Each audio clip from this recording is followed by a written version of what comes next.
Olá, amigo prevencionista, espero que você esteja bem. Vamos à nossa aula sobre proteção auditiva dupla.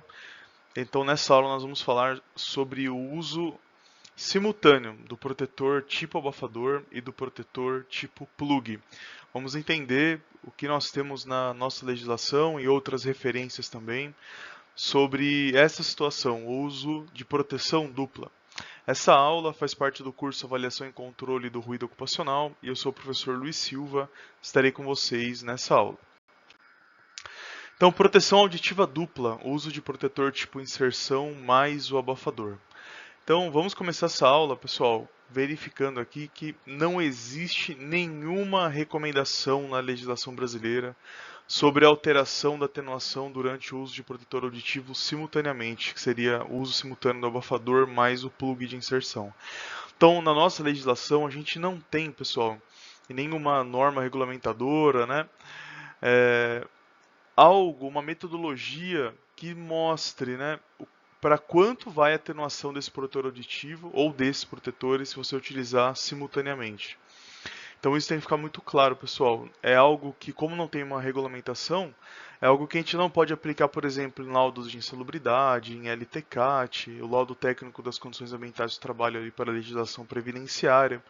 Então a gente não consegue demonstrar, né, através de um critério legal, para quanto vai a atenuação com o uso associado dos protetores, tá bom?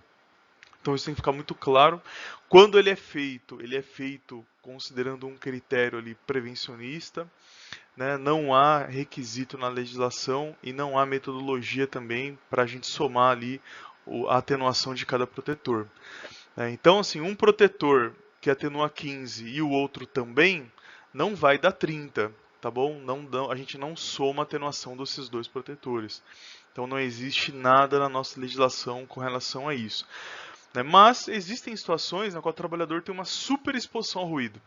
E daí faz-se necessário uma proteção melhor.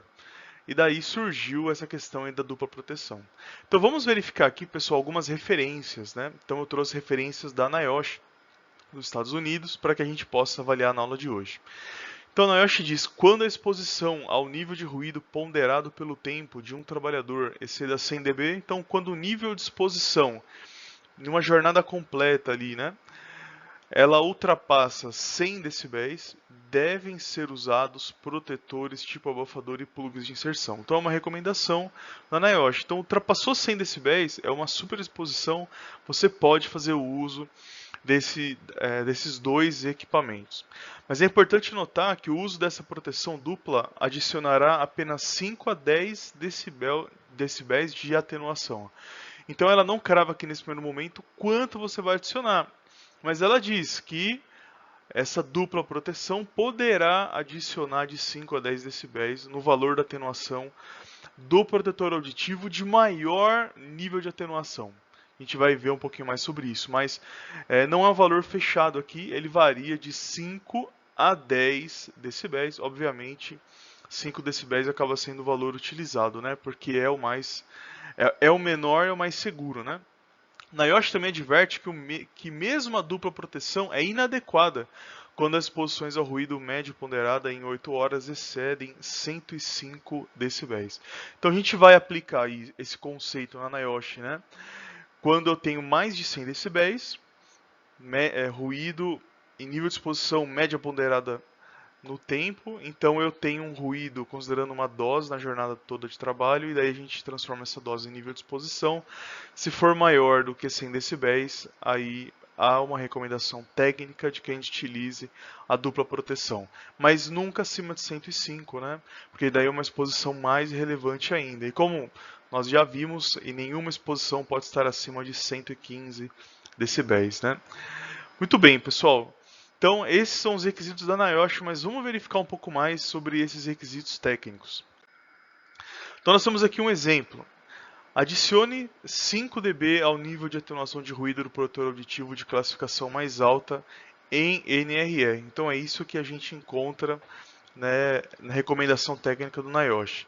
A gente vai adicionar 5 decibéis no protetor auditivo que tenha maior valor de atenuação. Então, por exemplo, se eu utilizar ali um protetor que atenua 30 decibel né, e um outro que atenua 26, e o uso será associado, então pode ser, como está no exemplo aqui, um abafador, um protetor tipo abafador, com 30 e um plug de inserção de 26, né, o que eu vou fazer? Eu vou adicionar 5 decibéis aos 30 do protetor abafador. Então eu vou ter no final 35 decibéis, usando a proteção dupla, né? E utilizando, claro, de forma correta, para garantir a eficácia da proteção desses equipamentos, tá bom?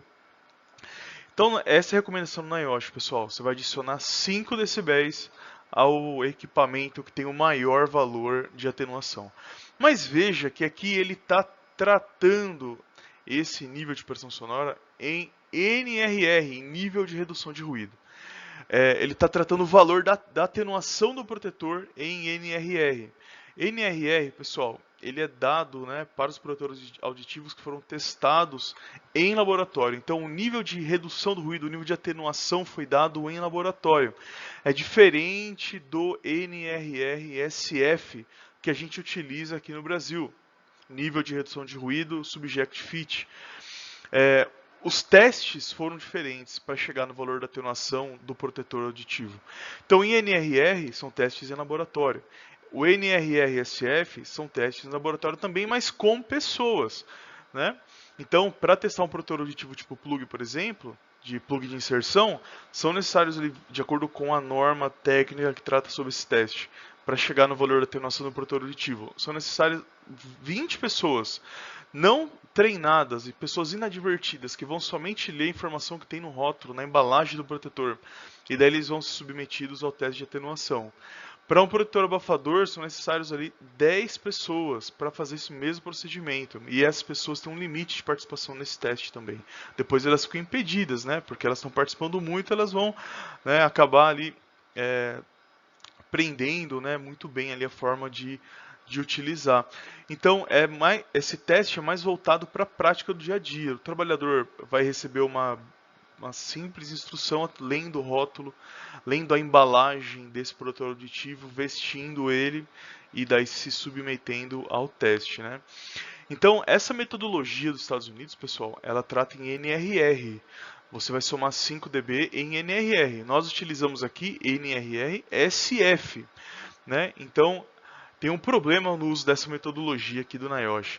Então, nós devemos levar em consideração que os ensaios de NRR nos Estados Unidos levam a valores de atenuação obtidos em laboratório. Então, a NRR é diferente de NRR-SF, tá bom? Mas nós temos uma referência do ilustre professor Samir Gerges. Ele diz que a dupla atenuação de ruído com o uso de dois protetores auditivos simultaneamente não é calculada. Então a gente não vai encontrar esse valor facilmente, né? Para você fazer uma análise adequada, você teria que pegar os dois protetores que você vai utilizar simultaneamente e encaminhar para um laboratório que vai fazer um ensaio e te dar o valor da atenuação do uso associado desses dois protetores. Então você deveria encaminhar para um laboratório credenciado para realizar essas medições. Mas Samir Gerges publicou o seguinte, pessoal, que atualmente existe uma previsão muito aproximada, sem precisão do uso dos dois protetores. Mas você pode adotar o seguinte, ó, trata-se do maior NRRSF mais 6 decibéis. Então, a referência é a publicação do Samir Gerges, pessoal. E ele diz que você vai pegar o protetor de maior atenuação e adicionar 6 decibéis. Por exemplo, nós temos aqui o protetor número 1 de atenuação de 18 e o protetor número 2 de atenuação de 22. Então, para você encontrar atenuação com a dupla proteção, você vai pegar o protetor de maior atenuação e vai adicionar 6 decibéis. Então, nesse exemplo, o protetor de maior atenuação, dentre esses dois aqui, é o de 22. Então, esse é 22 mais 6 decibéis. Você vai considerar como a dupla proteção, nesse exemplo, 28 decibéis, tá? Então a gente utiliza esse conceito aqui de adicionar 6 decibéis embasado no que o ilustre professor Samir Gerges publicou. Lembrando que a gente deve utilizar essa referência porque os nossos protetores, o nível de redução de ruído é o NRR-SF, o nível de atenuação que está na tabela de atenuação do CA dos protetores, né? Então essa é uma referência que você pode utilizar. Aí você pode fazer a mistura das duas referências, né? NIOSH diz para utilizar dupla proteção a partir de 100 decibéis. Então, se você tem essa situação, tem mais de 100 decibéis em nível de exposição no local de trabalho, pode aplicar dupla proteção, e daí você vai adicionar 6 decibéis ao protetor que tem o maior valor de atenuação, de nível de redução de ruído, subject fit. Mas para fazer de forma correta, pega os dois protetores e encaminha para um laboratório credenciado para realizar esse tipo de análise, e daí você vai ter certeza qual é o valor da atenuação da dupla proteção. Muito bem, finalizamos aqui a nossa aula, disponibilizo a todos as referências bibliográficas e agradeço pela atenção. Caso vocês tenham alguma dúvida, eu estou à disposição. Muito obrigado, pessoal. Até a próxima.